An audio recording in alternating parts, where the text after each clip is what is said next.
So I got an idea. As we all know, Erling Haaland is one of the greatest goal scorers we have ever seen. He is already on a tear this season, 3 games, 7 goals. This man is flying, but it left me with a question. I was wondering, what could he do if you put him in a lower team? Take away the Man City stars. Is he still as dominant? And then it gave me the further idea. Well, we'll get to that later on in the video. But the idea originated from the fact that Ronaldo scored so many goals, and Ferguson once said Ronaldo could play for Doncaster and score a hat-trick. But can Haaland play for Shelbourne and dominate just the same? Can he be the guy that carries them to European glory? Can he go league after league and score ridiculous amount of goals? We're going to see what they can win and how many goals. But what we'll do, we'll fast forward 5 years into the future. Let's see what he does. So here are Erling Haaland's stats after the first 5 years. And as we see here, he is very dominant. He is still the same brute force finishing machine. But one thing does beg to differ. What did he do? What did he do when he actually came to play? And now, let's see. So, first season up, he had 47 appearances, 35 goals, followed by 40 appearances, 30 goals, then 40 appearances again, 36 goals, and then 34 appearances, a little drop off, and 33 goals, and then 41 appearances, 33 goals again. Now, it is very strange because in all 5 years, he scored over 30, but that's not the strange part. One of them he drops off appearance-wise. Was it injury? Well, not exactly. Now, let's see what happens when they actually look at the league results, because this is where it gets a bit weird. So, first season, they finished second. I thought they would have done more. Second season, second again. Are they going to push on?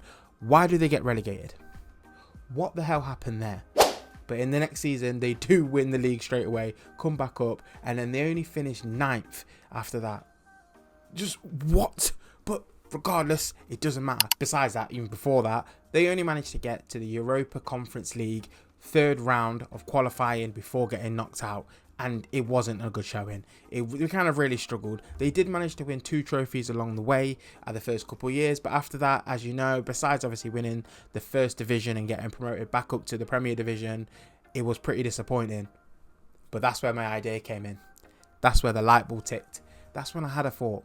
Let's not just do 1 Haaland, or 2, or 3, or even 4. Let's litter them with Haalands. I want Haalands everywhere, from goalkeeper, right back, left back, centre backs, DMs. Let's go all out. And I wonder how that would end up. And no, I'm not changing them. They will all be strikers. If they learned anything along the way, that is on them.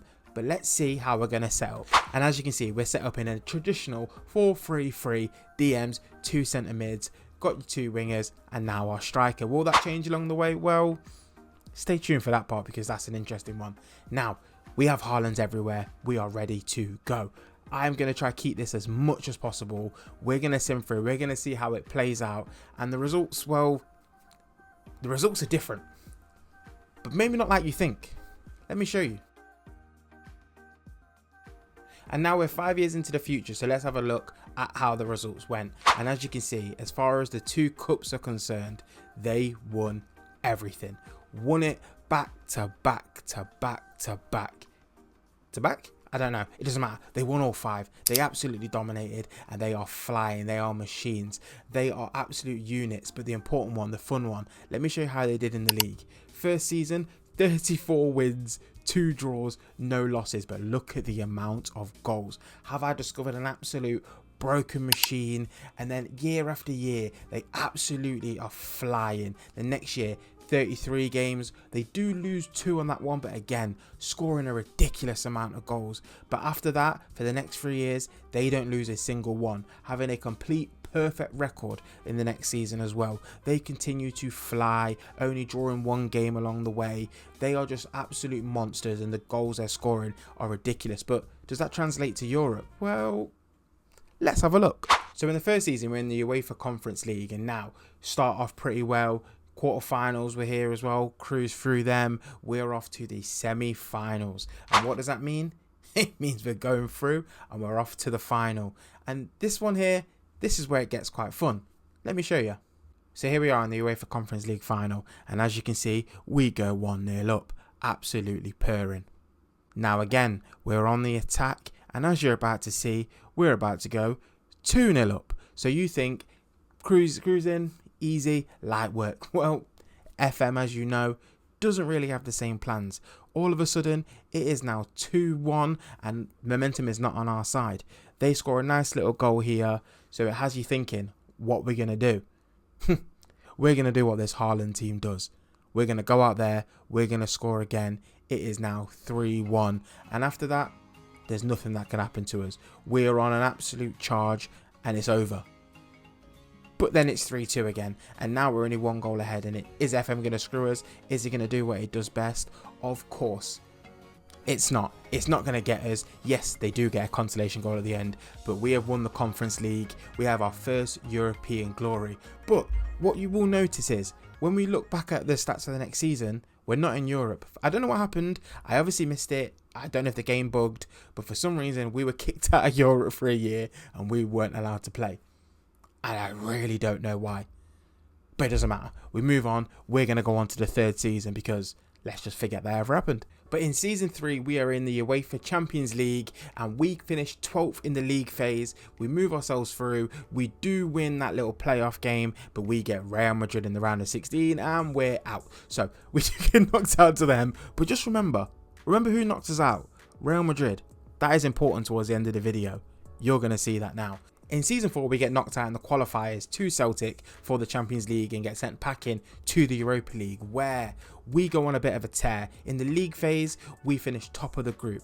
After that, we start cruising through where we meet Roma in the semi-finals, which means we go on to play them. And as you can see here, yes, this goal means we get knocked out. We get sent packing and we are gone home in the semi-final. We cannot win the Europa League, but does that mean the end of the European journey?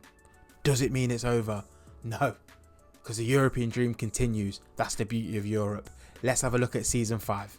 So with this being the last chance saloon, it's time for one last roll of the dice. We are going to change tactic. We're going to go straight 4-3-3. Still a DM and 2 centre mids, but this time 3 out and out strikers. This is going to help and hamper them. I don't quite know how it's going to work, but we have to try something. We've already dominated the league. We know that anyway, but can this tip us over the edge in Europe? And it starts off alright. In the league phase, we do finish 5th. Obviously, this is all just progress. In the round of 16, where we got knocked out previously, we meet Man United.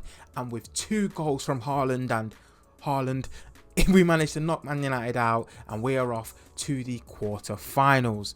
But is this the end of the line? Let's find out. We meet Inter Milan in the next round. It is the quarter-finals, and in the first leg at their ground, lose 3-2. But that only means one thing. We need to go on a tear in the second leg, and that is what we do. We give them a bit of a drubbing, and look at that.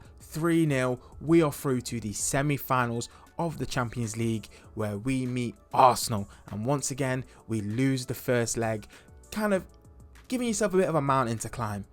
Oh, but they don't just climb the mountain, they knock it down and rebuild a new one. A 5-0 beatdown of Arsenal, sending Shelbourne FC, the small little club from Ireland, with all the Haalands in the world, to the final against Real Madrid. The match, the rematch that we all were waiting for. And how does it go?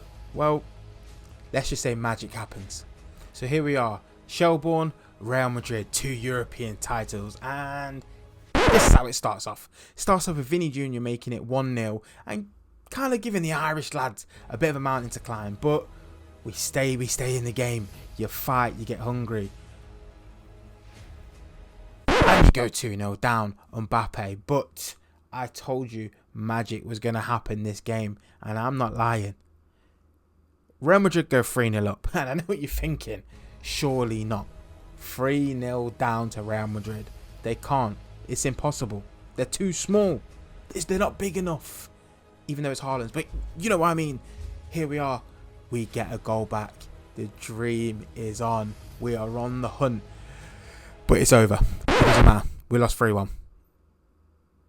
It's a sad little end. Really, what kind of... I don't know what I expected. But that is how it goes. Comment down below. Who do you want me to do next? What kind of series should I do next? I'm going to be streaming and doing other sorts of series as well. And I'd love to do some stuff with you lot. I'm going to create a Discord. The link will be in the bio. And let's kind of create some stuff together. Make sure you like the video, subscribe to the channel, and I'll see you in the next one.